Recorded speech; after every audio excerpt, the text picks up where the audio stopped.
Good morning, everyone.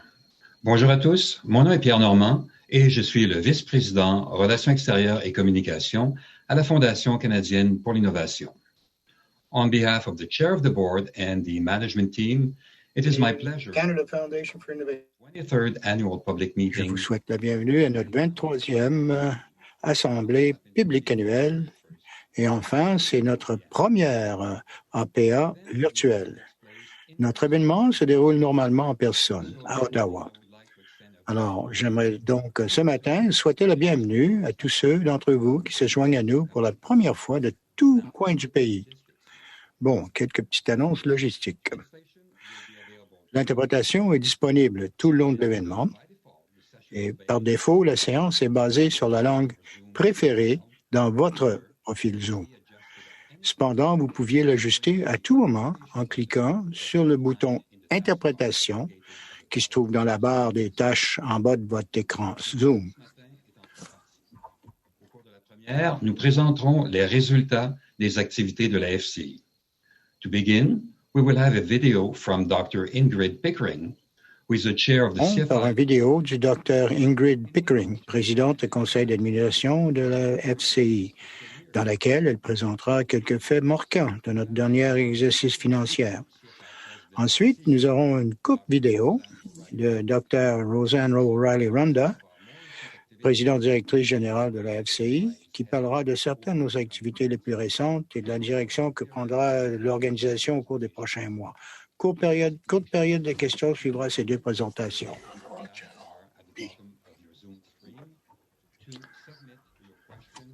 Pour soumettre vos questions dans la langue de votre choix, vous pouviez faire cela à tout moment au cours de cet événement.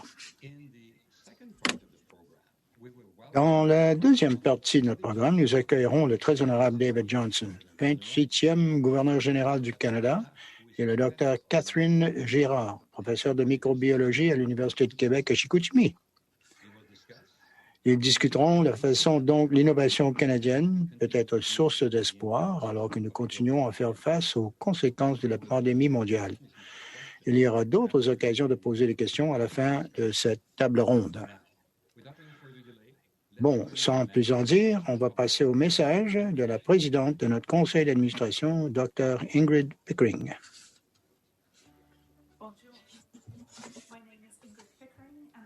Bonjour, je m'appelle Ingrid Pickering et je suis directrice présidente du conseil. Welcome to the Canada Foundation for Innovation. J'aimerais bien vous indiquer que je vous parle aujourd'hui depuis Saskatoon, qui se trouve sur le territoire du traité numéro 6 de la patrie des Métis, et que les bureaux de la FCA à Ottawa sont situés sur le territoire non cédé de la nation Algonquine-Anishinaabe. Permettez-moi de vous parler un peu de la Fondation canadienne de l'innovation. The CFI invests in equipment. These investments include Level 3 containment laboratories for infectious disease research, like the ones that are making integral contributions to help find... Confinement de niveau 3 pour la recherche sur les maladies infectieuses, comme ceux qui apportent une contribution intégrale à la recherche du vaccin COVID-19. Ils soutiennent également des équipes audio et vidéo et des équipements de terrain, même que des navires de recherche pour aider les experts à approfondir des problèmes environnementaux. Le FCI a été créé par le gouvernement du Canada en 1997. Depuis là, il a financé plus de 11 000 projets de recherche dans les universités, collèges, hôpitaux de recherche dans tous les pays. Tout le pays, avec des investissements de 8,3 milliards de dollars. La Fondation fournit généralement 40% des fonds pour des projets d'infrastructure, de sorte que les provinces ont joué un rôle essentiel en aidant à tirer parti des contributions de la Fondation jusqu'à un investissement total de 19,9 milliards de dollars. Et je dirais même une contribution essentielle. Equipped with state-of-the-art infrastructure, researchers can make discoveries and innovate. Dotés d'infrastructures de pointe, les chercheurs peuvent faire des découvertes et innover, ce qui se traduit par des avantages sociaux, sanitaires, environnementaux et des économies dont nous bénéficions tous. Des choses comme de meilleurs médicaments, un air et un eau plus propre, des emplois et des économies plus compétitives. Nous sommes très fiers de ce que la Fondation accomplit. Dans toutes ses activités, la Fondation reconnaît que l'excellence dans la recherche ne peut être atteinte que lorsque nous disposons d'une communauté de chercheurs équitable, diversifiée, inclusive, qui favorise l'élargissement des perspectives, des compétences et des expériences.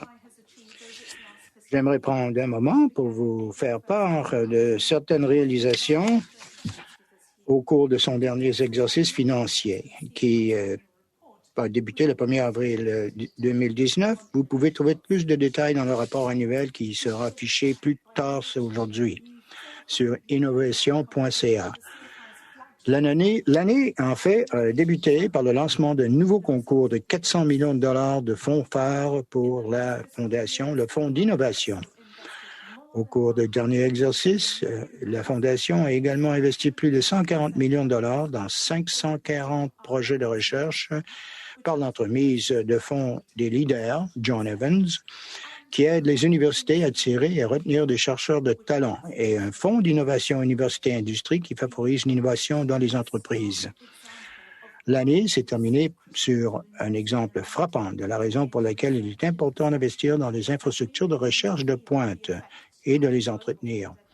Alors que nous commercialisons à ressentir les effets de la pandémie mondiale et l'impact sur tant d'aspects de notre vie, nous avons constaté que les laboratoires canadiens étaient bien équipés et toujours prêts à s'attaquer aux nombreuses questions auxquelles il fallait répondre. Outre la recherche essentielle visant à trouver un vaccin et mettre au point d'autres interventions sanitaires pour la maladie elle-même. De nouvelles options aux parents et aux conseils scolaires qui s'efforcent de s'adapter au monde de l'apprentissage en ligne.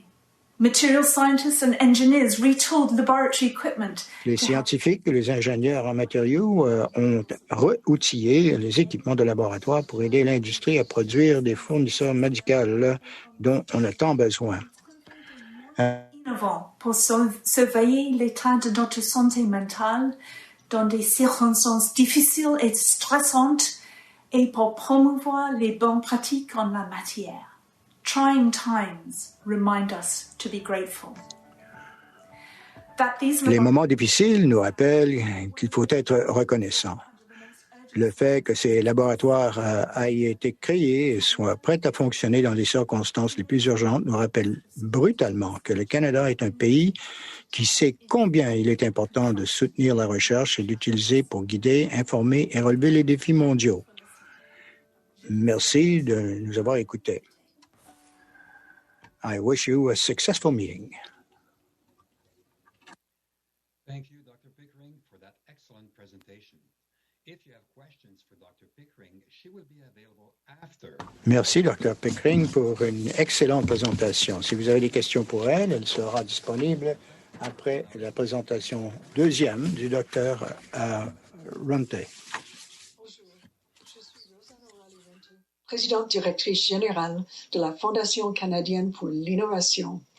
Et je suis très heureuse d'être avec vous aujourd'hui pour présenter quelques-unes de nos activités actuelles ainsi que nos projets à l'horizon.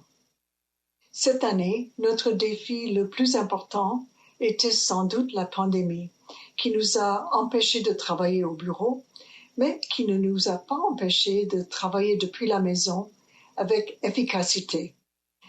In March, we had just received the final applications for the $400 million 2020 Innovation Fund competition. En mars, nous venons de recevoir les candidatures finales pour le concours de fonds d'innovation 2020, doté de 400 millions de dollars pour maintenir cette initiative de bonne voie. Nous avons rapidement reconfiguré 91 réunions de groupes d'experts impliquant 349 experts de 23 pays.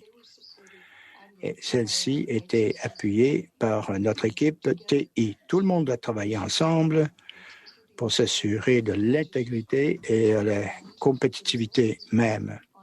Les résultats ont été fournis à l'heure à notre conseil. La Fondation était très fière aussi de faciliter le déploiement de personnel qui travaillait dans des installations financées par la Fondation pour se pencher sur de recherches COVID-19. On a pu offrir 500 millions de dollars pour Intervac pour les tests de vaccins. Nous avions aussi inauguré 2 autres concours par voie de notre fonds d'occasion spéciale pour des universités et des polytechniques. On voulait faciliter le travail des chercheurs qui doivent aussi se concentrer, mettre de côté des tâches ordinaires pour pointer le COVID-19. Le gouvernement du Canada nous a permis d'offrir 27 millions de dollars à ce concours et de renoncer exceptionnellement l'exigence de jumelage des fonds afin de faciliter le déploiement rapide aux chercheurs et de permettre de progresser plus rapidement pour l'acquisition rapide d'équipements requis pour la recherche. Ce concours a offert 27 millions de dollars à 52 établissements et parmi les projets, on avait des biobanques, soutien de recherche sur les effets cardiovasculaires du COVID-19, le développement de revêtements antipathogènes pour les surfaces d'installation publique et les avions, et aussi consacrer l'impact du virus et son isolement sur la population, y compris les étudiants étrangers au Canada. Et de par nos efforts de travailler à distance et travailler virtuellement, et nous avons appris que nous sommes capables d'adopter de nouveaux modèles qui nous aideront à servir de façon plus efficace et la communauté scientifique et notre pays. One of the things that we learned was the use of technology. Une chose que nous avions appris, évidemment, c'est l'utilisation de la communication et la technologie. Comment mieux manipuler et optimiser l'emploi de la technologie. Avec la réunion européenne, il y aura une conférence ici à Ottawa, mais pas à Ottawa, mais de Ottawa. Cette conférence portera sur l'infrastructure internationale de taille. Les gouvernements, les fondations et divers intérêts, évidemment, seront à l'écoute. Nous espérions que ceci sera une occasion pour les chercheurs-chercheuses canadiens d'entamer un dialogue avec leurs homologues internationaux et une occasion aussi pour mettre en vitrine, avec un peu d'honneur, ce qui se passe au Canada. Ça nous serait aussi une occasion de démontrer à quel point que nous sommes adeptes avec la technologie. We're working in close collaboration with our partners to ensure the success. À Mona Nemer, notre aviseur scientifique en chef. It is now time to turn our attention to the financial report. Maintenant, le moment de tourner aux questions financières pour l'année fiscale qui s'est terminée le 31 mars 2020. Avant d'ainsi faire, j'aimerais vous dire à quel point que nous sommes fiers que pour la 3e année de notre vécu comme organisme, nous avons réussi notre vérification annuelle externe avec honneur. Nous sommes aussi très fiers que Ernst & Young a gagné le concours et seront notre vérificateur ou notre cabinet de vérification pour les 3 prochaines années. Voici les principaux résultats. Ce que vous avez ici, ce qu'on appelle l'état de situation financière, mais couramment, on appelle ça le bilan financier. Et comme vous voyez, la voie le plus important sont nos investissements. Actuellement, les investissements sont à 202 millions de dollars. Une légère augmentation de ce qu'on avait l'année dernière, où ce qu'on avait 183 millions de dollars. Il est important d'ailleurs de se souvenir que ces fonds sont pour la plupart engagés et seront déployés de façon progressive. Vous allez voir que les montants aux établissements admissibles est à la hausse un peu de l'année dernière, à peu près 600 000. Côté dépenses, les dépenses généraux, les frais d'administration, à l'exclusion de l'amortissement, ont baissé très légèrement de 13 millions à 12,8 millions cette année. Les frais de fonctionnement étaient plus faibles étant donné qu'on avait moins dépensé. Ça varie entre 2,2 et 2,4 % des déboursements aux institutions et en moyenne 3,3 % depuis l'inception de la Fondation. Versé la somme de 8,79 milliards de dollars. En date du 31 mars 2020, l'AFC a reçu un montant total de 6,12 milliards de dollars. La différence sera versée au cours des prochaines années selon les modalités des accords de financement et les ententes de contribution. Au cours de l'année fiscale 2019-2020, la FCI a octroyé aux établissements la somme de 380 millions de dollars pour un montant cumulatif de 8,3 milliards de dollars. Et si l'on tient compte de l'effet multiplicateur des investissements qui représentent seulement 40% des coûts, ceci se traduit par un total de 19,9 milliards de dollars en infrastructures de recherche pour le Canada. Thank you very much for your attention and your support. Merci de votre soutien. Thank you very much for your attention and support, and have a success. Thank you, Dr. Ranta, for sharing with us your thoughts on the activities of the current fiscal year. Now, let's take a few Merci beaucoup, Madame Runte, pour avoir partagé avec nous votre perspective sur l'année en cours. Alors, si vous avez des questions pour l'une ou l'autre des intervenantes, s'il vous plaît, vous pouvez utiliser le bouton questions-réponses. De votre écran Zoom. I received a question during the presentation. J'ai reçu une question pendant la présentation qui s'adresse au Dr. Runte, qui demande sur la répercussion de cette pandémie sur le budget courant actuel du budget de notre fondation. Bien oui, les budgets ont été atteints, bien sûr. On dépense beaucoup moins pour le déplacement et les voyages. Une autre façon, bien sûr, que la contrepartie, c'est que la technologie nous coûte un petit peu plus cher maintenant parce qu'on est beaucoup plus dépendant sur des moyens de communication numériques. Merci. J'aurais une autre question pour le Dr. Pickering cette fois-ci. C'est une question sur le conseil d'administration, mais reliée à la pandémie, c'est peut-être la question de l'heure. Quel impact a eu le COVID-19 sur les activités des administrateurs et aussi sur la prise de décision collective d'un conseil d'administration? Excellente question. Comme toute organisation, il faut maintenant s'engager formellement à travailler en ligne. Et nous commençons à découvrir comment travailler très efficacement. L'octroi des divers fonds et divers projets. On s'est rencontrés beaucoup plus souvent d'ailleurs, virtuellement bien sûr, pour donner notre accord et notre approbation au déploiement de celle-ci.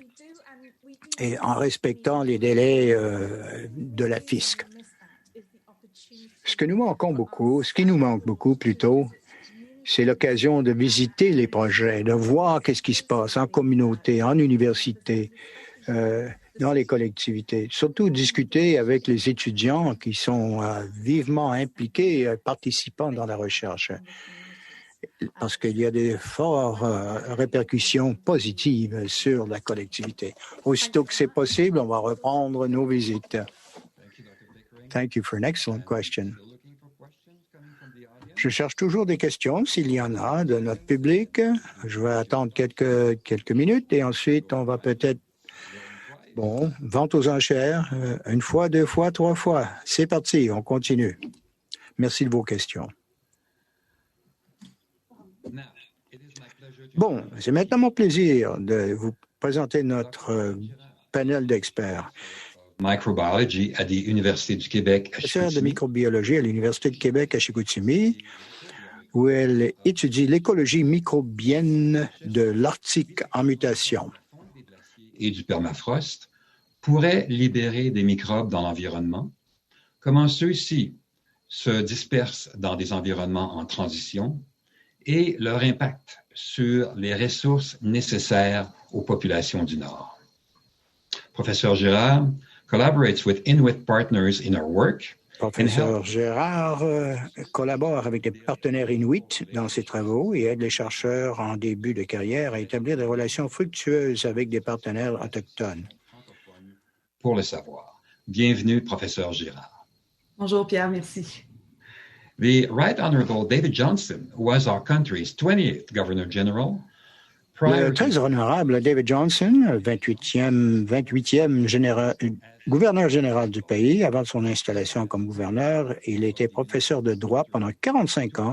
Il était président de l'Université de Waterloo pendant deux mandats et directeur de l'Université McGill pendant 3 mandats. L'Association des universités et collèges du Canada, aujourd'hui Université Canada, et de la Conférence des recteurs et des principaux des universités du Québec.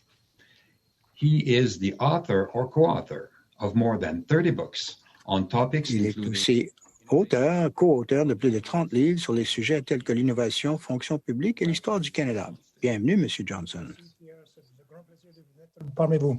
Thank you. And I will now turn to Dr. Runta, who will moderate the conversation. Dr. Runta, qui va modérer la discussion. Merci beaucoup à vous tous. Nous avons le grand plaisir et l'honneur d'avoir les deux voix d'expertise de savoir.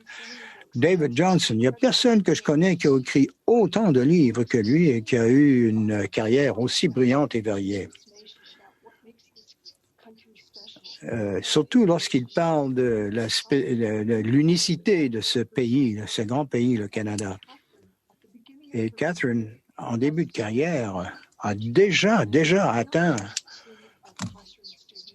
un sommet. Elle n'est pas uniquement étudiante. Elle a organisé 12 visites techniques en Arctique.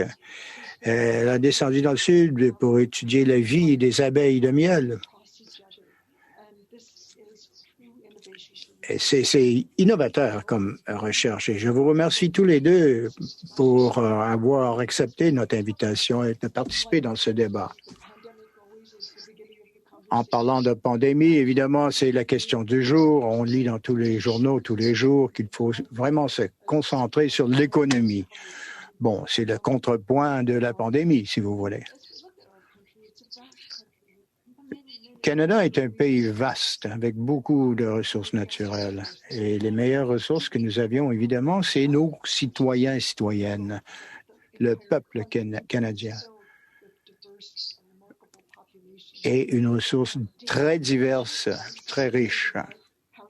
David, auriez-vous l'obligeance de nous parler un peu de la diversité vue de votre perspective et comment qu'on pourrait générer ensemble l'innovation?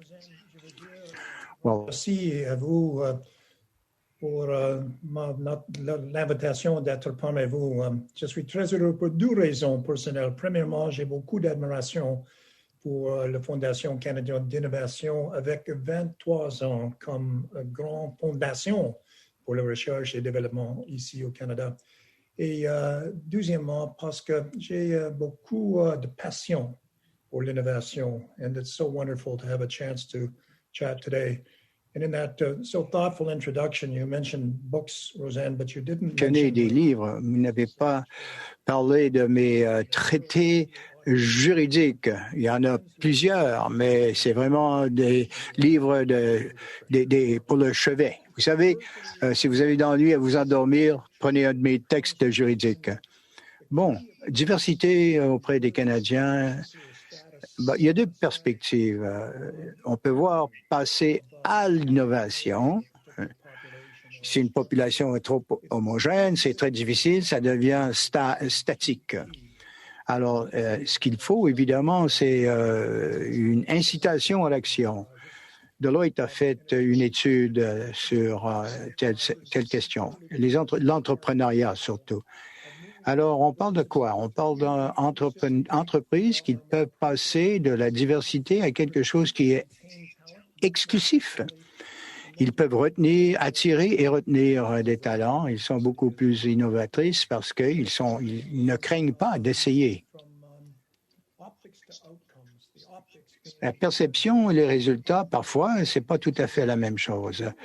Les intrants, c'est la diversité et les extrants et l'exclusivité.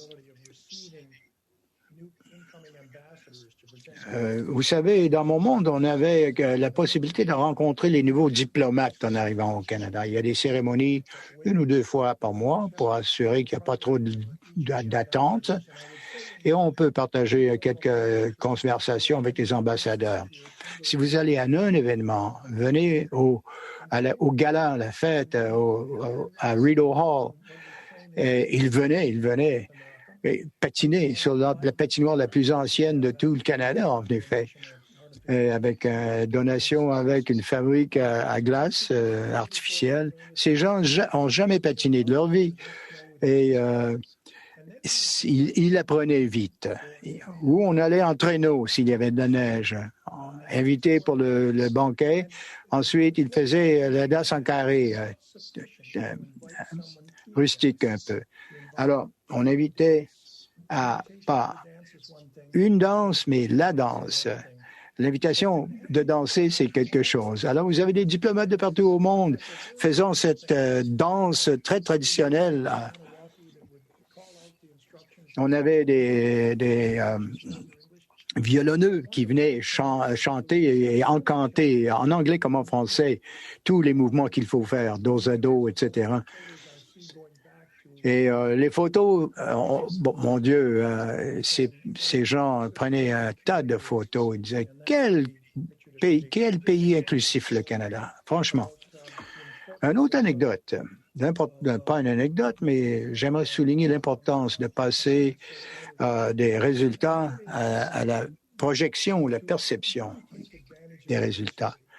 Il faut vraiment optimiser l'inclusivité, la diversité. Encourageons les gens qui ont des antécédents mixtes, différents, afin qu'on puisse mélanger les gens, les encourager à aller chercher dans leur propre tradition aussi, et de les présenter pour une synthèse collective qui est beaucoup plus productive. Excellent, excellent, merci. Alors, savoir. Et there are various inclusif. Et on poursuit ces différentes façons de savoir. Est-ce que cela va avancer la science? Est-ce que ça peut contribuer à une amélioration de notre vie, non seulement économique, mais de notre santé, de notre existence dans cet environnement fragile où on vit? Oui, certainement. Et merci beaucoup, Roseanne et David, pour cette belle opportunité de discuter avec vous ce matin. C'est un honneur de pouvoir être parmi vous pour cette réunion. Absolutely, I think inclusivity. Et absolument, l'inclusivité doit comprendre la reconnaissance qu'il y a diverses façons d'apprendre. Comme David nous le dit, on n'invite pas les gens à la danse, il faut les inviter à danser aussi. Alors, inviter quelqu'un à danser, c'est de reconnaître les différences dans des systèmes de savoir. C'est une reconnaissance aussi qu'il y a différentes façons qu'on peut mesurer la réussite. Il faut être prêt d'écouter, de tendre l'oreille et essayer de vivre un peu ces différences. À mon avis, c'est absolument essentiel. Il faut la participation de toutes sortes de personnes, de toutes sortes de secteurs, de perspectives différentes. Que ce soit l'agriculture, moi, j'ai besoin des agriculteurs. Je fais du camping dans le Nord. Il faut faire rencontrer les Inuits du Nord aux technocrates du Sud en agriculture, quoi. Il faut comprendre notre environnement. Le réchauffement de la cliente est en train de vachement changer la façon que la planète va faire. Et vous savez que dans l'Arctique, quand on est dans l'isolement quasi total, si les choses vont mal, ils vont très mal. Mais il faut trouver des façons de résoudre ces problèmes. Ce ne serait pas possible pour moi si j'étais seul ou si j'étais avec une équipe d'universitaires du Sud. Il nous faut des perspectives locales. Et un autre exemple, par exemple, de mesurer la réussite et comment ceci peut mener à l'innovation. J'ai vécu ça début mars, première vague de l'éclosion de COVID-19. On a mis un stop abrupt sur toute recherche parce que la sécurité, la santé, tout s'est arrêté pour un certain instant. D'autres collègues de l'Université Laval, par exemple, ont reçu un coup de fil des gens de l'Arctique. Ils exprimaient des craintes pour la sauvagine qui est en migration tous les années. Habituellement, ils hivernent dans l'État de New York. Et c'était le point chaud pour cette éclosion COVID-19. On ne savait pas à ce moment-là si c'était peut-être transmissible de façon avicole. Alors, ils s'inquiétaient beaucoup. Pour eux, ils en ont besoin pour vivre. C'est leur nourriture traditionnelle. Avec toutes les ressources limitées, etc., on a mené un projet très innovateur. Dans quelques semaines, on a établi des protocoles d'échantillonnage pour rapidement confirmer si ou non des centaines de ces oies étaient en fait séronégatifs, point de vue COVID-19. Et c'est une question importante pour eux. On a pu quand même leur donner une réponse favorable et un processus, un nouveau protocole dans un peu de temps. Alors voilà un exemple de l'innovation vue de la croisée de diverses cultures ou perspectives. Bien, en écoutant cette excellente présentation, il y a deux choses qui me sautent à l'esprit. Lorsqu'on dit on devrait changer le fusil d'épaule, on devrait de savoir une chose, c'est de n'en savoir aucune. Et un parachute fonctionne mieux lorsqu'il est ouvert, quoi. Excellente analogie. J'étais à vous poser quelques questions, à savoir comment construire ou utiliser un parachute. Vous avez fait plus que ça vous-même, tous les deux. Vous avez créé la fondation Rideau Hall, un carrefour où ce que les jeunes peuvent apprendre sur l'innovation et comment optimiser leurs compétences. À quel point c'est important? Parlez-nous un peu de votre souhait de prendre une tradition canadienne afin de s'assurer qu'on peut la reprendre. Merci bien de cette occasion, Roseanne. Premièrement, la Fondation Rideau Hall découle de mon premier discours en condition. J'ai parlé l'appel au service, un pays empathique. Cet appel au service est une responsabilité de citoyenneté. Un peu plus tard dans mon mandat, gouverneur général, c'est très traditionnel, c'est un peu formaliste. On a décidé quand même d'établir une fondation pour établir un réseautage. Innovation était un des piliers de celle-ci. J'ai écrit quelques livres là-dessus d'ailleurs. Mais un peu de préambule, si vous voulez, sur la nature collaborative de l'innovation. C'est Tom Friedman, dans son dernière œuvre, Il parlait des conséquences de la révolution numérique avant la pandémie nous a frappés. Il disait, l'éducation, c'est clé, c'est fondamental, c'est la pierre angulaire. Et les jeunes, la façon qu'ils voient le monde, c'est très important. Vous savez que l'alphabétisme de base est très important, mais la numératie, maintenant, compte la numérisation. C'est très important d'être compétent en codage, par exemple, aujourd'hui. C'est la nouvelle littératie. On était d'accord, moi et Tom, sur 3 points, mais lui, il était un technophile. Il travaillait à Open Text. Il voulait mettre un dictionnaire en ligne. À Waterloo, j'étais recteur, bien sûr. Et il était fanat de toutes ces choses-là qui, effectivement, ont pris naissance au Canada, mais ont leurs existences aux États-Unis, comme Google et Facebook et tout. Compétences techniques, je disais, c'est pas fondamental. Mais deuxième réflexion, oui, c'est fondamental, c'est absolument essentiel.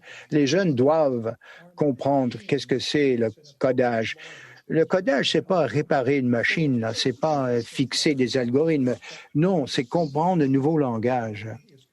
Ce qui me semble encore plus important que tout cela, c'est la curiosité. Et c'est ce qu'il faut faire avec les jeunes. Il faut toujours leur demander, vous savez, vos petits-enfants vont vous dire, mais pourquoi? Pourquoi? Pourquoi? Vous répondez et à chaque réponse, ils vont dire, oui, mais pourquoi? Alors, il faut encourager ça. À notre fondation Rideau Hall, une chose qu'on a fait, un autre de nos piliers, l'innovation bien sûr n'en étant une, on a un partenariat avec la fiducie Adelson.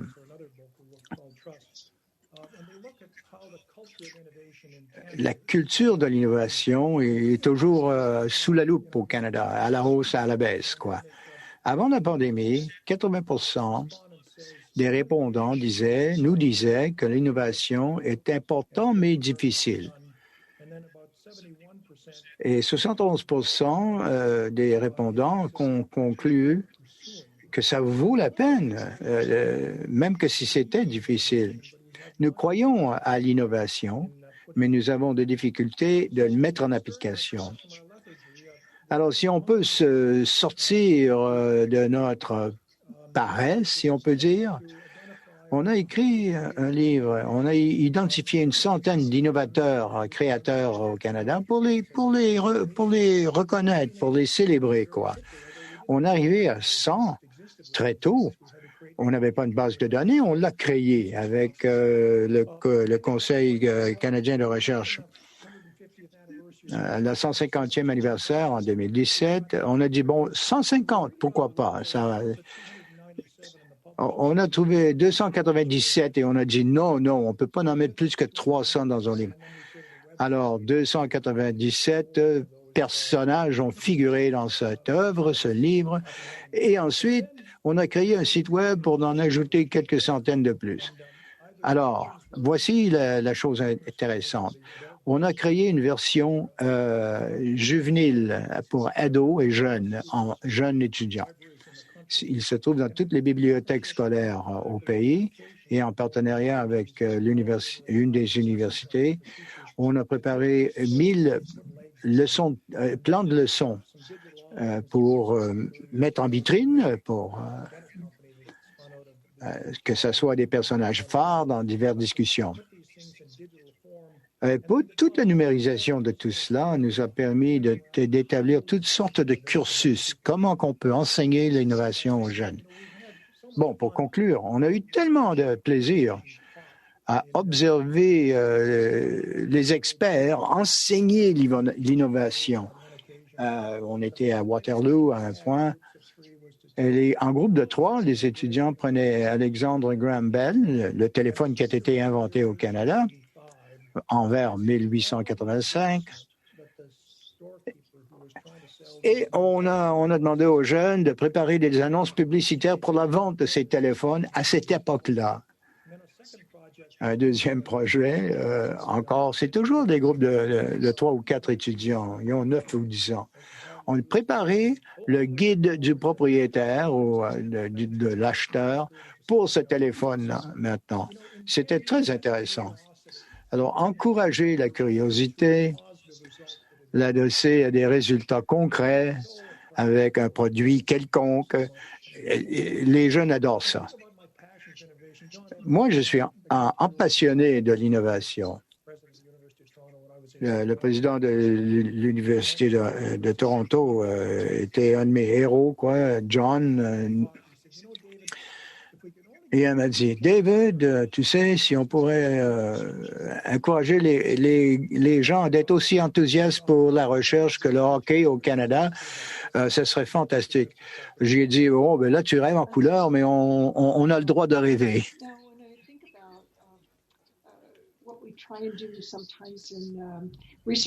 En réfléchissant à ce qu'on nous essaye de faire, ce que nous essayons souvent de faire dans le monde universitaire, c'est un petit peu comme traverser la frontière internationale. On apprend une façon différente d'apprendre. C'est dans intersections, l'intercalage de ces trois mondes différents, où ce que la marmite ébouille. Les gens vont mettre de côté leur perspective, ils vont essayer de comprendre l'autre pour résoudre un problème particulier. Alors, vis-à-vis COVID-19 et les répercussions, les contraintes que ça nous impose, ceci nous a aussi rappelé qu'on devrait travailler ensemble. Ensemble, on va réussir. À part, je pense pas. Alors, voulez-vous tenter une réponse, Catherine? De valeur et de positif qui sort de la recherche interdisciplinaire. Je crois que c'est une manière de lever le voile sur une nouvelle manière de répondre à des questions et même à des nouvelles questions. Si je prends l'exemple, avant de revenir à la COVID-19, dans ma propre discipline, donc la recherche sur les changements climatiques en Arctique, on parle beaucoup, par exemple, de la fonte des glaces qui ont des répercussions à l'échelle du globe. Donc, on s'inquiète énormément de l'augmentation des niveaux de la mer, etc. Par contre, on réalise plus souvent qu'il y a d'autres manières de considérer les conséquences de ces perturbations-là. Donc, la fonte des glaces dans le Nord n'a pas les mêmes conséquences du tout sur le quotidien des gens. Donc, c'est la grande Sheila Watt-Cloutier qui a dit, je paraphrase, mais ice isn't just part of the landscape, it's our highways, it's our training ground, it's part of our highway. Dans ce contexte-là, la perte de la glace a une toute autre portée. Et puis, je crois que c'est en intégrant différentes disciplines, des différentes perspectives, qu'on arrive à mieux comprendre l'ampleur de problèmes. In the case of COVID-19 research more specifically, I think that all the news that we've been hearing in the last few weeks about potential vaccines demonstrates the importance of international collaboration and working together. And here in Canada, on espère d'un vaccin a vraiment motivé, incité la collaboration davantage. Plusieurs ont participé dans le concours, comme vous avez dit, votre concours récent, on a eu aussi des gagnants à l'Université de Chicoutimi. J'ai des collègues en recherche santé, etc., qui travaillent ensemble pour identifier des façons nouvelles de voir le COVID-19. Si on peut identifier des gens qui sont plus susceptibles que d'autres et les catégoriser. Le microbiome, vous savez, les microbes qui vivent sur notre peau, dans notre estomac, dans nos entrailles, on peut comprendre parfois qui est plus vulnérable à les coronavirus. Bien, ce groupe, cette équipe a trouvé des pistes pour cette question. La recherche interdisciplinaire est absolument essentielle. C'est la seule façon de confronter les grands défis de l'heure qui nous confrontent. Oui, si vous me permettez un petit suivi ici, j'aimerais lui offrir mes louages, mes hommages. Tom et moi, on écrivait ensemble le premier livre sur l'innovation et on était étonnés, je ne sais pas pourquoi, les exemples qui provenaient de l'Amérique du Nord précoloniale, le kayak, le gilet de sauvetage. Ces deux ont été inventés par les peuples autochtones.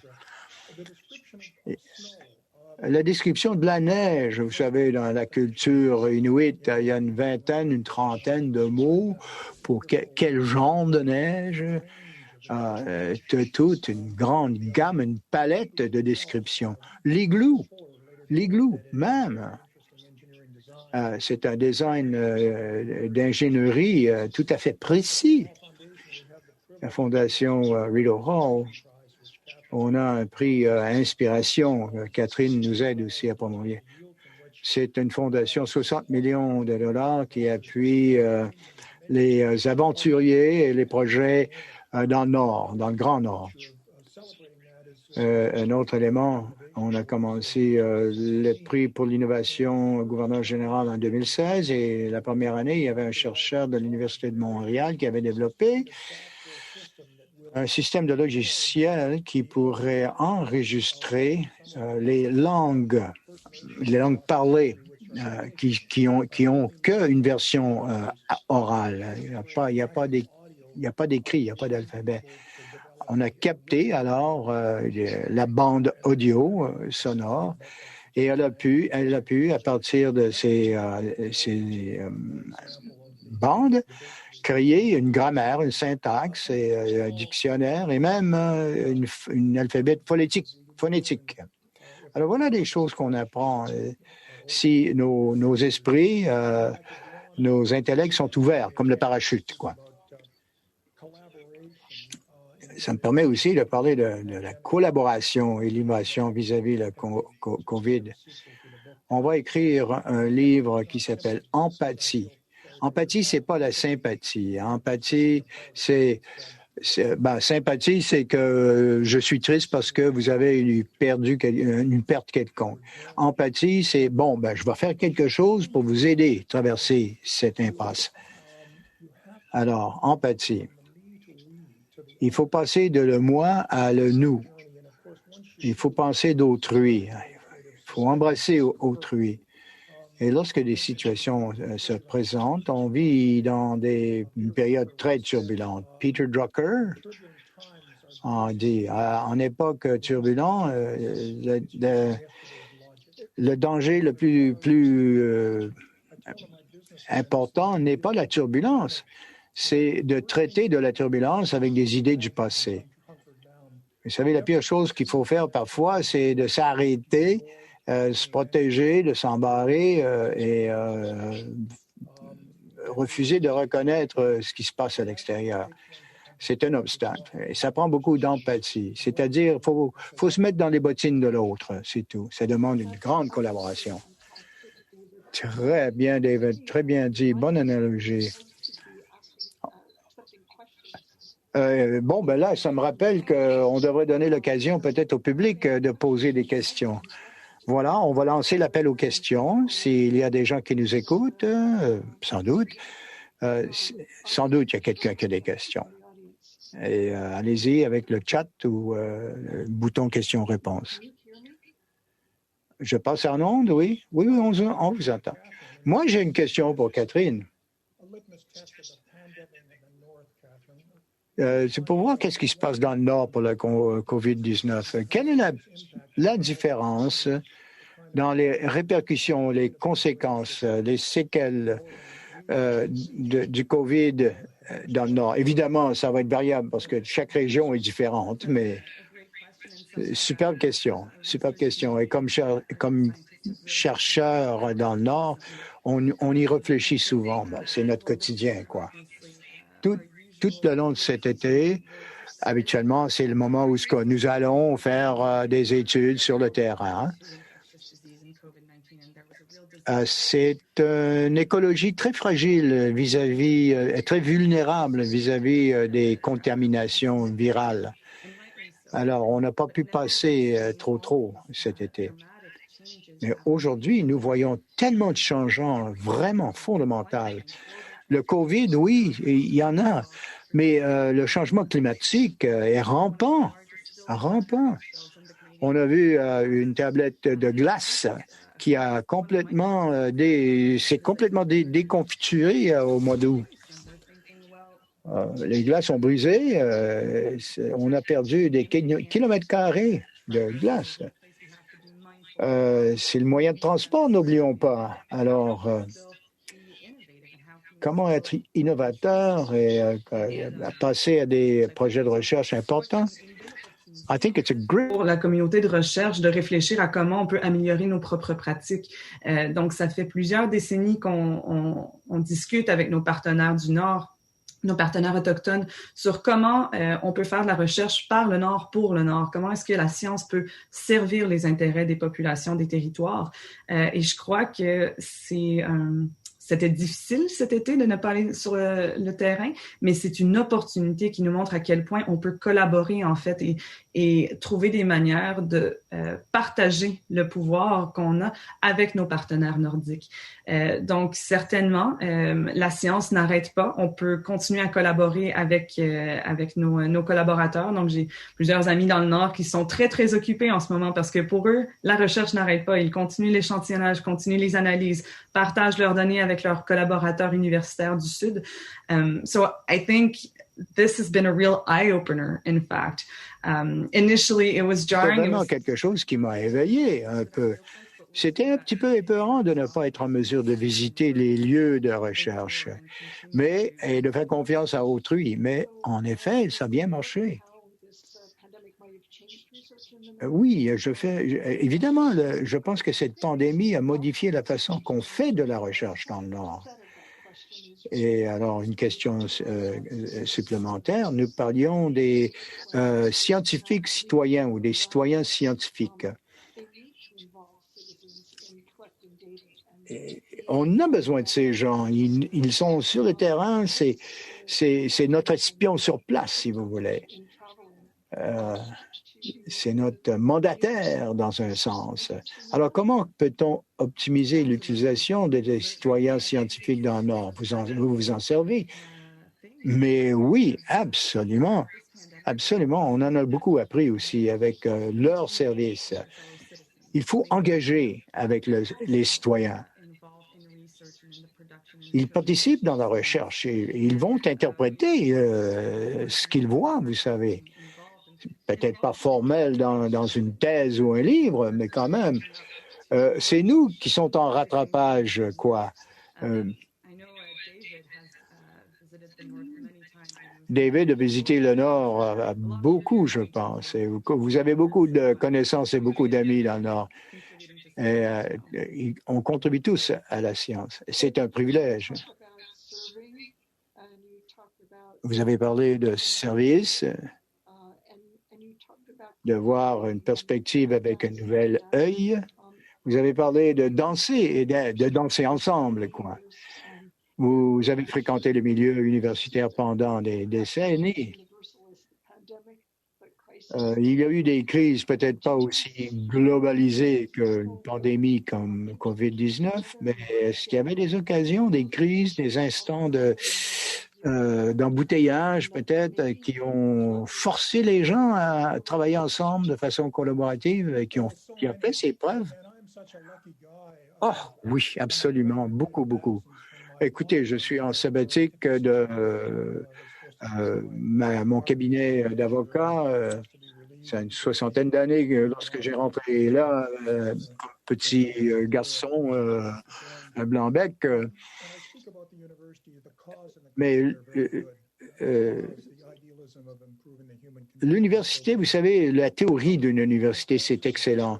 C'est d'encourager la pensée, la rationalité, l'analyse objective, mais quand même avec une saveur d'empathie. Mais lorsqu'on confronte une tragédie, une situation, une crise, on réagit toujours de façon collaborative. On ne peut pas le faire seul. Bon, coupure budgétaire, par exemple, les étudiants internationaux, il n'y en a pas cette année. On ne peut plus envoyer les Canadiens à l'étranger non plus pour étudier. Mais ensemble, nous avons tous vécu les conséquences. Alors, en coopération, en collaboration avec d'autres, on arrive à des solutions. évidemment, on ne peut pas donner tout satisfaction à toute participation. Il y a du donnant-donnant.